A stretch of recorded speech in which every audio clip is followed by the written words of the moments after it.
Hello. Today we are with guest Breanna Atwood, and she was a past patient of mine who I then became a client of hers. And actually, I think it was vice versa. I was a client of yours first, and then you became a Yeah, I patient of think mine, so. which we extremely connected on our holistic approach to body care, skin care, all of the things. So she is a holistic esthetician with nearly a decade of experience in the skincare industry. She specializes in acne and skin barrier repair and is passionate about helping women feel confident in their skin and at home in their bodies. And personally, I can attest to the fact that she takes this very holistic approach, which I was very passionate about because a lot of times you go to spas or estheticians and there's chemical laden peels or chemical laden products. And as somebody on my own holistic health journey, that was something I was trying to avoid. So when I found Breanna, I was like, this is my girl. So she took care of me from an esthetician standpoint, and then I was able to take care of her from a physical therapy standpoint. So it was a beautiful interplay. But now she is the founder and owner of Willow Boone. This is a new holistic facial spa in Granville, Ohio, which is just outside of Columbus. She blends science backed treatments with a deeply nurturing experience. Her approach goes beyond the surface, focusing on long term skin health, self trust, and more mindful, empowered connection to beauty. So, thank you for being here, Brianna. Yeah, thank you for having me. I'm very excited to be here. I cannot wait to check out your new space. I feel like it is just going to be this oasis. Yeah, I can't wait either. I think it's going to be just special and dreamy and hopefully just feel like a little oasis like tucked in our little property. It's very intimate. So I couldn't be more excited. Perfect. Oh, it's going to be such a blessing to so many. Now, how did you get into holistic skincare in the first place? Yeah, I early on I developed a love for both wellness and the beauty industry. So even in high school, I was already interested in nutrition and what it did to the body. I worked at a gym for a while, so I was always interested in like taking care of myself. But I struggled with acne middle school, high school, into my aesthetics career. So I was always researching and reading anything I could to learn more about what acne stems from. It's so deeply rooted in our internal health. And that's where my love for skincare and wellness started to merge together, I would say. So, you started in more the traditional aesthetics world, traditional skincare, not necessarily blending in holistic right away. Is that correct? I tried my best. So I chose the Aveda Institute because they do claim to be more holistic or green beauty. There's not too many schools you can choose from when you want to go into aesthetics, nor do any of them teach you a lot about skincare. It's really how to pass state board. So I tried to choose the school that I felt was most aligned with me. And I am happy I picked Aveda. It did have lots of like Ayurvedic techniques and such. And I think they helped me with like great techniques on how to touch clients and have massage for clients. But yeah, I think it took my own efforts out of school to do more research to really dive into holistic aesthetics because there's not really one space you can learn it. Right. And what sets holistic aesthetics apart from your run of the mill spa? Yeah, so conventional skincare is, I guess you could think of it as topical. So holistic would be whole body. We're looking at a deeper root approach, what are lifestyle changes we can do to help our outward appearance versus conventional. It's really a lot of topicals. You go in, you get your facial. Maybe they see acne. They go to a chemical peel to kill bacteria and turn over skin cells. And it's more just like surface level per se. That makes a lot of sense. And so when you're working with your patients now, or I say patients, but clients, do you look at, what are you eating or, what are inflammatory oils that you might be putting in your body? Do you bring in that lifestyle approach? Yes, yeah, absolutely. There's only so much we can offer as estheticians Totally. because we're not health practitioners. But we can give suggestions. And so I love to see clients for acne specifically. So I'll probably keep referring back to an acne client. Um, so when they come in and we're discussing what we're going to do to move forward to pursue clearer skin, we will talk about the lifestyle factors. So what is a normal day of eating for you? And are you are you having a bowel movement every day? What's the products you're using at home, especially your laundry detergent, the thing you're sleeping in your pillowcase every night. What detergent are you using? And I start to kind of gauge how their lifestyle is and if they know anything about the non-toxic world at all, I would say. And if they're being really exposed to an excess of toxins and if they're eating a very inflammatory diet and if they're really stressed. I have a lot of college students come in for acne, and college students are very stressed, whether they recognize it or not. And so they're talking to me, but in my head, I can hear where already a lot of problems are lying. And so I will give my suggestions on things they could maybe switch to see where their skin is when I see them in 2 weeks, 4 weeks, etc. And already immediately implementing lifestyle factors, they will already start to see clearer skin. I love that. I love that you're looking at the big picture approach because you're right. It's so much bigger than like only the surface level, but understanding there's so much that goes on beneath the surface and talking to them just at a high level of lifestyle factors that they can change, but then also recognizing resources that you can refer out to as needed to providers such as myself and elsewhere for that root cause approach to specific areas of their health. Exactly. I actually refer a ton of people out to get food sensitivity testing if I cannot help them clear with just our simple lifestyle changes and a typical, like, say, 3 months of working with them on their skin topically. If they're still struggling, then I refer out to them seeing either someone to do food sensitivity testing, gut testing, maybe a hair analysis, mineral testing, etc. To really see a specialist who can help them more internally because I know I did what I could to help them and they just need further assistance. Yes. And then it's going to optimize your efforts too, right? Because then it's only Hmm. going to work together with the products that you're using or the techniques that you're using to make that more effective. Exactly. There's only so much I can do if there is a deeper issue going on. Sure. So Yeah. you mentioned acne and that is really a sweet spot that you love helping your clients through. And on your Instagram, you've mentioned there's different types of acne. So can we dive deeper into that? Yeah. So I would love to start off with a little lesson for anyone who doesn't know about acne because I feel like and people typically think of acne as like, oh, they have a dirty face or they don't really know why it's happening. Yeah, so a normal skin type sheds the dead skin at a balanced rate versus acne prone skin, which is genetically inherited, sheds or it's prone to shedding excess skin cells a day. And typically acne prone skin secretes more oil, and that oil will bind with those dead skin cells and create a plug. So those are, you can think of like a blackhead. And then if there is bacteria present on the skin, that will trigger your immune system. And that's when we get those white blood cells going to that pore, creating a pustule or papule, or what you might think of as a pus filled pimple. Did you want to touch on that? Yeah, that's just so interesting because like from my anatomy standpoint, my physiological standpoint, like, okay, that makes so much sense, but nobody's ever explained it to me that way. Like why that happens. Mm-hmm. Because you're so right. Like the body's immune response, what happens when you sprain an ankle? Well, it sends tons of healing properties to the area and it balloons up, but it's too much. It's more than what our body needs, right? So it's Mm-hmm. essentially the same thing happening to somebody's face when they have acne, where it's just that over activated immune response. Yes, So, okay, exactly. what are the different kinds of acne then?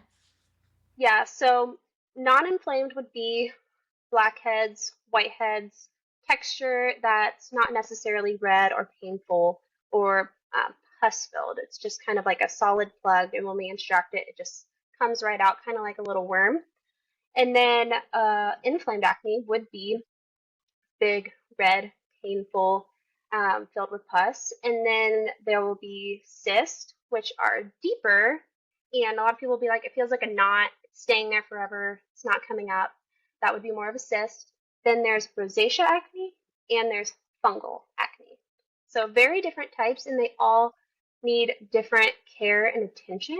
And so this is where a lot of women will go down the wrong path is they'll look up how do I clear my acne online and you'll read one thing, but it's not the type of acne you have. And so it's not helping. And sometimes it even makes it worse. Okay. What about hormonal acne? Where does that fall into things?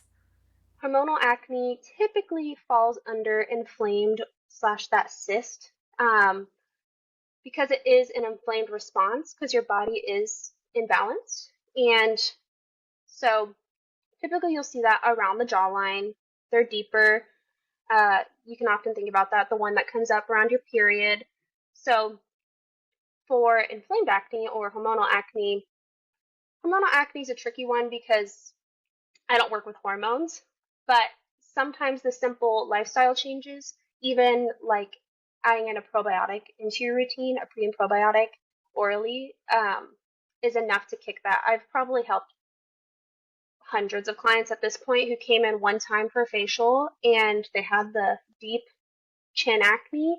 And I talked to them about how they eat. I talked to them if they are on a pre and probiotic, and they're like, no, I don't even know what that is. And they go get it, and then they DM me, and they're like, it cleared it. Thank you. That was all I needed. Like, that has happened many, many times. Amazing. So, what about during pregnancy? So, I have noticed like right before I found out I was pregnant, I usually don't get hormonal acne, but right before I found out I was pregnant with my fourth, I like broke out like around here and around my chin, around the side of my lips. And I was like, that's weird. Maybe I'm about to get my period. And I was a little more stressed, like maybe Hmm. that's why. And then here I was pregnant. So I was like, okay, that makes sense why I broke out, but usually I don't. And then as I've just shifted from like first to second trimester, I feel like there was probably a swing in hormones and I broke out a little bit again, that same area. So, any thoughts on that?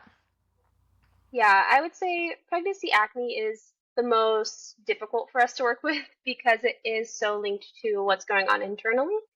So I usually just tell my clients to give themselves grace and just understand that your body's putting in a lot of work to grow this baby. And there's, in terms of topicals for clients, there's many active ingredients or what other people will think of acids that are not, they're not labeled safe for pregnancy. They might be safe for pregnancy, but they're unwilling to test on pregnant women. So us as estheticians are rather limited on what we can even do topically for pregnant women. So honestly, I do what I can and I use products that I know are safe for them and calming and anti bacterial that is safe for them during pregnancy. But yeah, I would say just give yourself grace if you are pregnant and struggling with acne because once you have your baby and you're done breastfeeding, you get to kind of start caring for yourself again. And that would be a great time to start seeing your esthetician and getting back into a routine that you feel comfortable doing. Yeah, I love that reminder to give yourself grace. And I actually jotted down like start taking my pre and probiotic again. I work fermented foods into my diet, but during pregnancy and if I'm noticing some of those breakouts, yeah, I might need that extra support of just a pre or a probiotic. And I have one that I love, so I'm just gonna start taking that. Yeah, I love that. I think honestly, when I talk about holistic skincare, I think anyone could benefit from listening to your podcast because so many things that you talk about on here coincide with having a healthy um, gut, hormones, skin health, a healthy skin microbiome. So, you talk a lot about removing excess toxins or having a nutritional diet. You always talk about those nutritional stores. So, I think if people are already listening to you, implementing those things are going to help you have hopefully less acne in your pregnancy, but also in general, especially if you're acne prone. Absolutely. And I will say, like the kind that I've been getting, like it's not painful. They're not huge. They're just like really little. And I usually have literally nothing. And so it's just been more like, huh, okay, like more front of mind for me when usually it's Mhm. not at all an issue. And so it's just interesting when you can see those kind of hormonal swings. And it's like, oh, okay, well, that's why it makes sense. Now, Exactly. Yeah. yes. So I am curious when it comes to products to use topically. What are your go-to recommendations? Because there's so many choices out there. And so I just want to hear your favorites and then I might ask you a few specific questions on things that I use or that a lot of clients use and just hear your thoughts.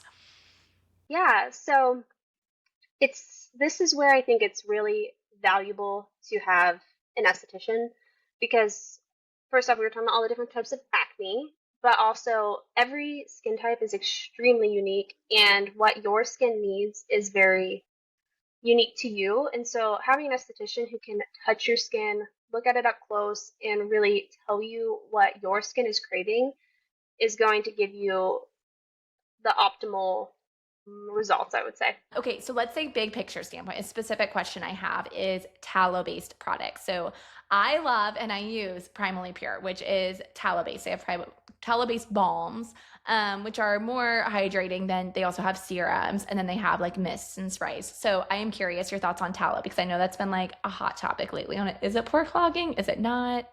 What are your thoughts from an acne standpoint first, but then just like in general second? Yeah. So beef tallow is known to mimic how our sebum is, so it can be very hydrating. Um, it really comes down to the molecular size of the ingredient. Beef tallow has a thicker molecule, so this is where it can be tricky for acne prone clients, and it's very unique to each person's skin type. So some people are more susceptible to larger molecules binding to those extra dead skin cells they're already experiencing in that oil, and it further clogs that pore. However, if you do not struggle with excess dead skin cell production and excess oil production, then there's no problem at all. It's extremely healthy for your skin, it's non toxic, it's safe. So I have no problem people using beef tallow. Something to consider if it's something you want to try and you're acne prone is the other ingredients in the product. So I had tried Primally Pures personally, but I think it had like maybe beeswax or something in it that was far too large of a molecule for me. So it even clogged like my arm pores. So it's not a bad product, but it's something acne prone people should be wary of.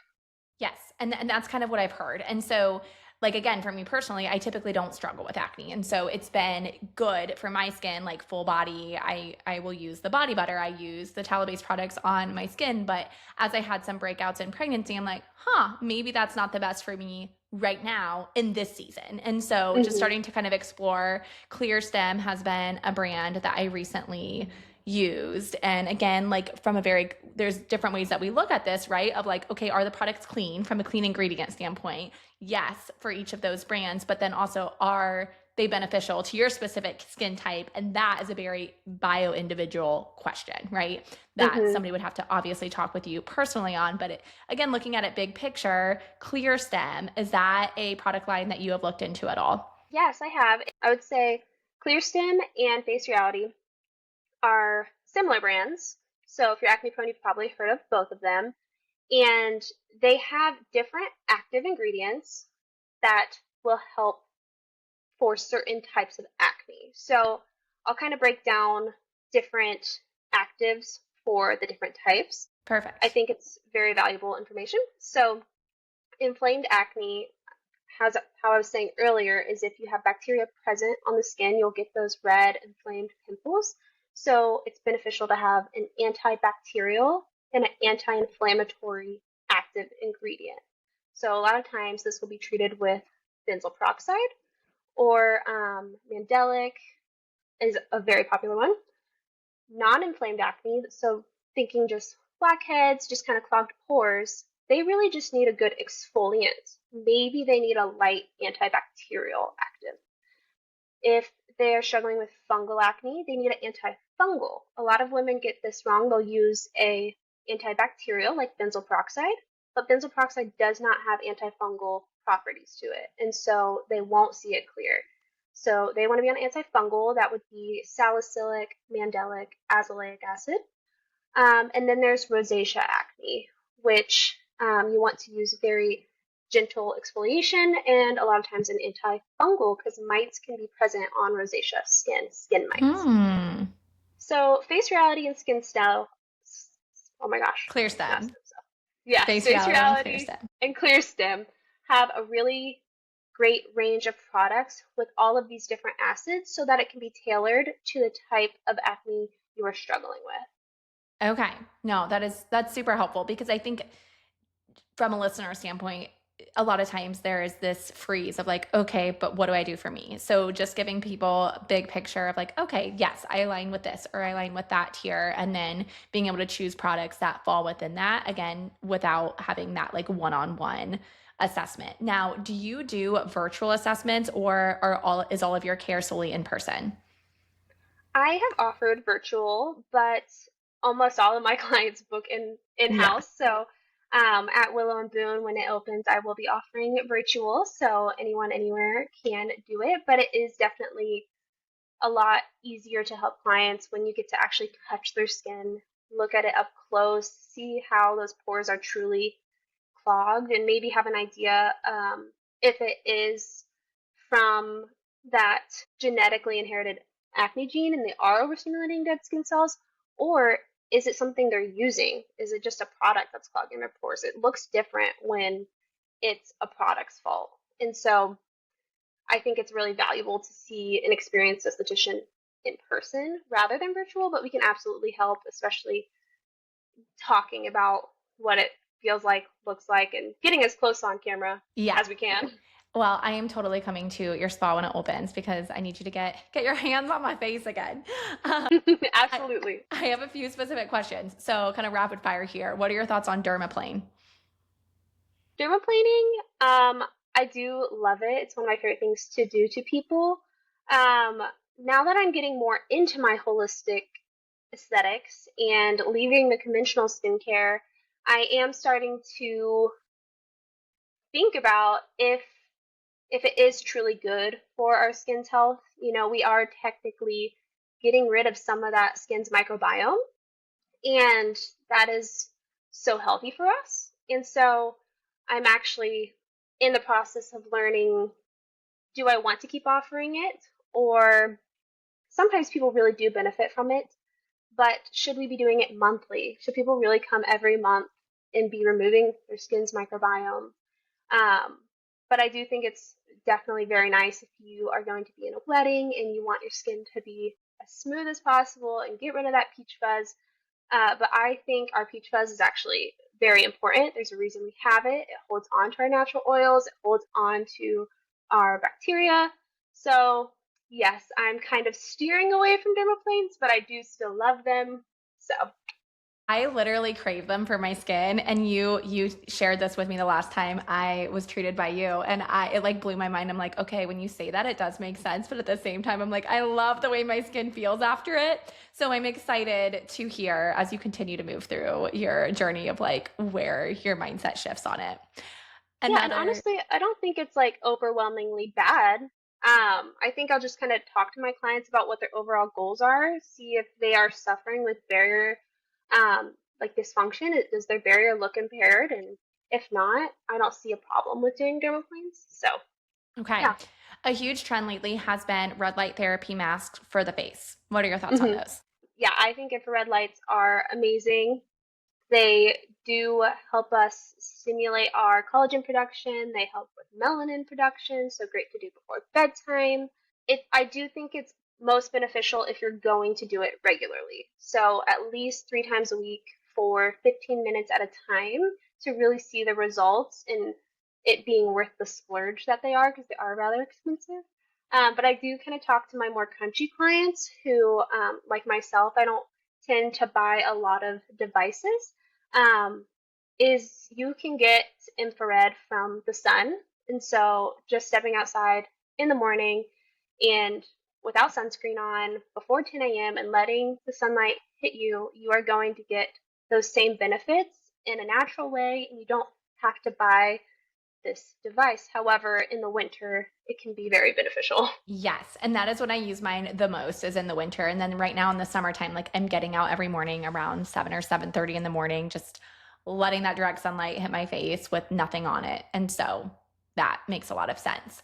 That brings me to another question. Sunscreen for your face. Like, what are your thoughts?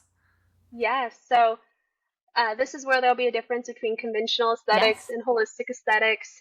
Conventional aesthetics will say wear sunscreen all the time, no matter what, every single day of the year, um, or else. Yes. But holistic aesthetics, it's really about not letting yourself burn. And the best way, in my opinion, to prevent burn is building sun tolerance. And how do you build sun tolerance? It's exactly like we were talking about.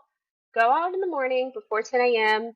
and especially like early spring when it's warm enough to bear being outside, get 5 minutes a day out with direct sun on your face. The next week, do 10 minutes. The next week, 15. Work your way up to 2 hours. Um, your body will build the right melanin, create melanin to protect yourself from getting burnt. And then being very mindful, especially in these warmer months, of not letting yourself burn. So that could be after 10 a.m. wearing a good mineral sunscreen, or it could just be staying more so in the shade and not letting the sun directly hit you. And then just listening to your body's cues. If your body's getting red to the touch, or I should say pink to the touch, you need to either reapply your sunscreen or get out of the sun and protect yourself, because every burn you're significantly more susceptible to skin cancer. But also it's going to damage your cells, and anytime they are damaged, you will age faster. Not that I'm anti-aging per se, I'm very pro-aging, but we don't want to get wrinkles faster than we necessarily have to because we got burnt. Yes, I align with that answer so much. Thank you for sharing. It was so good to hear it Yeah. from your perspective. I couldn't agree more. Now, what can everyone do for their skin for longevity? Yeah, so for longevity, I would say a lot of things we've already touched on. Paying attention to your internal health, trying to have a healthy gut and eat a nutritional diet. Those are just, they're invaluable. Branching off of the nutritional talk, we could talk about glycation. So, glycation is when your cells are basically aging faster than they need to be, they're supposed to be. And this happens when we damage our cells from getting burnt, or we eat a lot of excess sugar. This damages our cells and rapidly ages our cells. So, avoiding processed sugars the best that we can, and then eating a nutritional diet, I believe, will be the best thing you can do for your skin. Number one. Two, I would say just building that sun tolerance, not letting yourself get burnt. And I'm a firm believer in mineral sunscreen, not chemical sunscreen. I actually think chemical sunscreen will do more harm.